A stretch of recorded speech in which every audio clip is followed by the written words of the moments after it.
Assalamualaikum warahmatullahi wabarakatuh. Bismillah walhamdulillah wassalatu wassalamu ala rasulillah Sayyidina wa maulana Muhammad ibn Abdullah wa ala alihi wa sahbihi wa mawala amma ba'du. Tahiyatan thayyibah wa ihtiramatan hasanah saya sampaikan pada seluruh para alim ulama wabil khusus para guru-guru. Tahiyatan thayyibah saya sampaikan kepada seluruh umat Islam yang menyaksikan live sore hari ini. Teristimewa salam penghormatan saya sampaikan kepada seluruh sahabat Pion Aswaja, sahabat akal sehat, anti haluisme. Sore hari ini kawan-kawan saya ingin menyuguhkan kajian tentang pendapat para ulama-ulama kita berkaitan dengan sekelompok umat Islam yang tajsim ya. Jadi anggap sajalah ini bukan Wahabi karena para ulama ini menyampaikan termasuk salah sahabat Nabi yaitu Sayyidina Ali karramallahu wajhahu ini kan menyampaikan sebelum kemunculannya Wahabi. Itulah makanya kenapa kami mayoritas umat Islam tidak tajsim ya, tidak lebih karena menghindari statement-statement daripada sahabat dan para ulama. Ya mungkin nampaknya Wahabi kurang begitu menyimak ya di bagian-bagian sini. Intinya kawan-kawan yang dirahmati Allah Subhanahu wa taala, segala bentuk akidah yang menyimpang atas nama apapun ya kita hindari, kita menolak itu.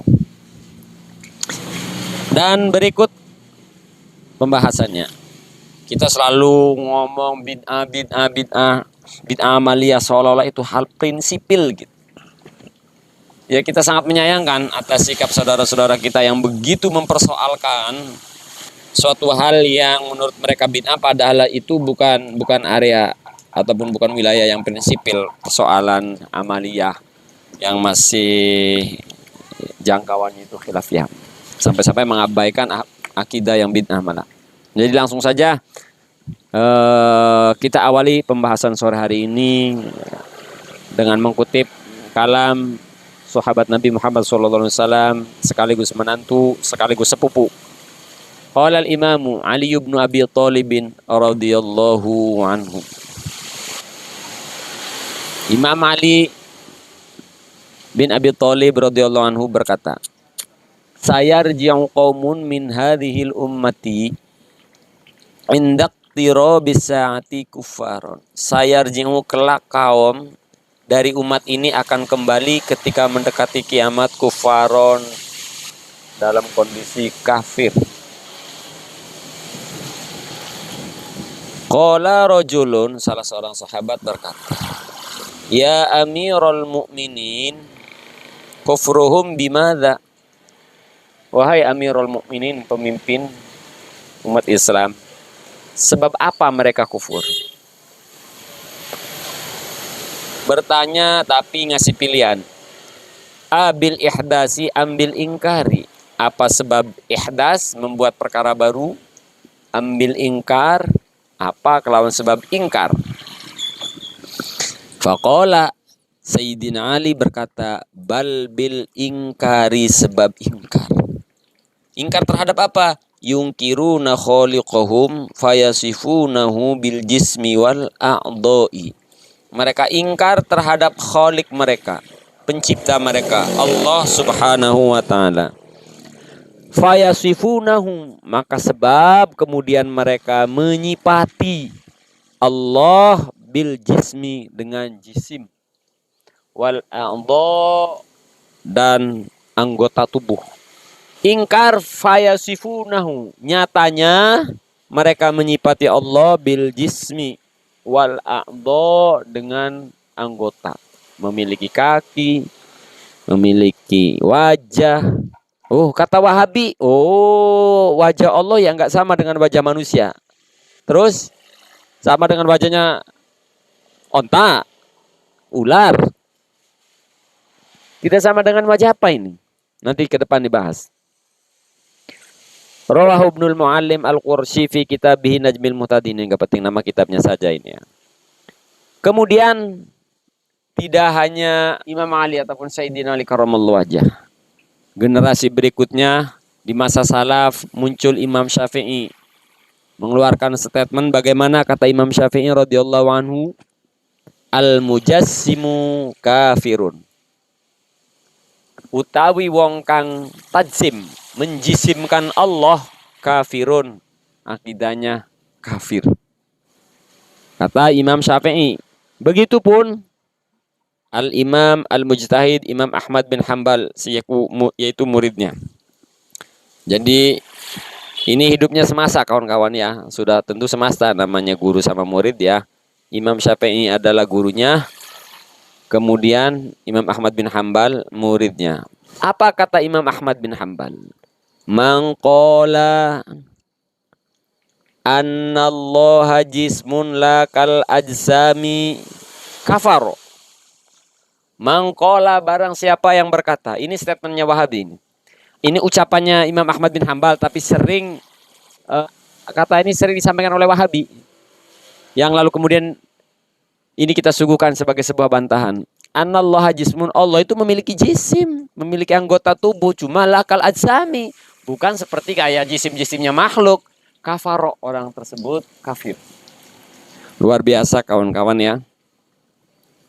Ini kan pernah kan seringan mendengar kajiannya Wahabi. Kita iman karena di ayatnya wa yabqa wajhu rabbika. Iya, kita iman terhadap wajhu itu. Maka takwil itu adalah memberikan makna kepada dengan makna yang layak. Itulah yang disebut ayat mutasyabihat. Jadi yang sebenarnya takwil itu tidak menafikan, nggak ada kawan-kawan. Takwil itu bukan ta'til, mengosongkan, ya, mengosongkan makna, nggak ada. Waya boko, iman kita terhadap ayat waya boko waju. Iman kita kepada ayat istawa alal arsy, ya sudah, jangan dibagaimanakan. Kalau dikasih makna sama saja itu mah. Mestinya kalau takwil dianggap buruk, pemaknahan istiwa sebagai semayam, singgah sana, ya lebih parah daripada takwil.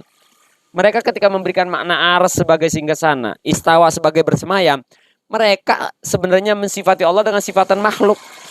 Mereka anti terhadap takwil. Padahal takwil itu begini kawan-kawan, memberikan makna dengan makna yang layak, gitu. Jadi yang dalam konteks ini ya, yang lucu itu Wahabi. Takwil itu sesat. Mereka memberi makna istawa sebagai bersemayam, aras sebagai singgasana. Ya mereka yang mestinya sesat, yang kacau. Apa takwil itu masih menerima ayat tersebut? Itu kawan-kawan. Kutipan statement Imam Syafi'i, Imam Ahmad bin Hanbal ini diriwayatkan oleh Imam Badruddin nih kawan-kawan ya. Oleh Imam Badruddin Az-Zarhasi dalam kitab Tasnif. Kemudian di generasi seterusnya, yaitu pada masanya Imam Asy'ari yang separuh hidupnya hidup di masa salaf, Imam Abul Hasan Al-Asy'ari, yaitu seorang imam yang metodologinya yaitu 50 akidah ini dipakai oleh mayoritas umat Islam di dunia. Kata Imam Abul Hasan Al-Asy'ari apa? Man i'taqada annallaha jismun. Barang siapa i'tiqad, meyakini bahwasanya Allah itu jisim, fahuwa ghairu arifin bi rabbihi, maka orang tersebut tidaklah mengenal Tuhannya. Wa innahu kafirun bihi, orang tersebut kafir kepada Allah Subhanahu wa taala. Allah kok memiliki jisim? Karena menyerupai dengan makhluk, menyerupai Allah dengan makhluk.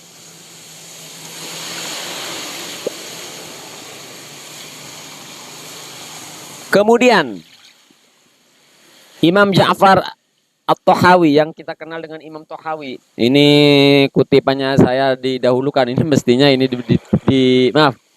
kutipan ini dibelakangin, mestinya didahulukan karena Imam Ja'far At-Tahawi ini lebih dahulu daripada Imam Abil Hasan Al-Asy'ari. Kata Imam Tahawi apa katanya?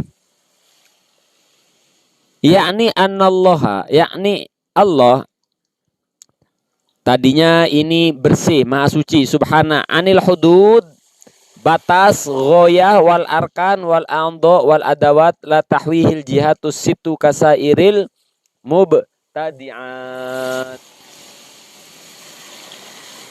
Jadi Allah tuh subhanahu wa ta'ala, ini menafsiri subhana, Maha suci Allah anil hudud, dari batas, dari ujung anggota badan, adawat, la tahwihil jihatus situ.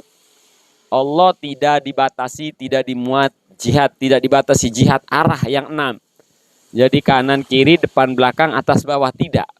Kasairil mubtada'at. Persoalannya mereka, saudara-saudara kita yang di Salafi Wahabi, memaknai kata ala itu mengimajinasikan. Jadi kata di atas, bawah itu bertempat, di atas. Padahal ala itu di dalam bahasa Indonesia saja itu tidak mesti tempat. Contoh. Mahesa itu bawahannya di bawah Kiai Idrus Romli misal. Lah iya loh muridnya. Di bawah, apakah berarti Kiai Idrus Romli menginjak-injak Mahesa? Kan tidak. Murid di bawah gurunya, guru di atas muridnya. Apakah itu berarti guru posisinya di atas murid sebagai apa? Tempat diinjak misalnya? Kan tidak. Artinya makana di situ. Di atas aras. Karena apa? Karena aras adalah makhluk Allah paling besar. Maka Allah alal aras. Bukan berarti Allah menempati di aras. Sampai diartikan singgasana luar biasa.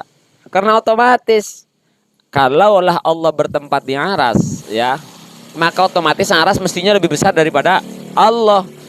Saya, kawan-kawan, tinggal di bumi. Bumi lebih besar daripada saya. Saya tinggal di kamar. Kamar lebih besar dari saya. Bahkan saya tidur di kasur, maka kasur sudah barang tentu lebih besar daripada saya. Konsekuensinya kan seperti itu. Tapi itu nggak bakalan difahami oleh Salafi Wahabi, alih-alih atas nama iman terhadap Al-Quran, padahal mereka mengimani imajinasi mereka sendiri. Ketika mereka berpikir Allah bertempat di aras, itu sebenarnya mereka iman terhadap logikanya sendiri, bukan iman terhadap Al-Quran.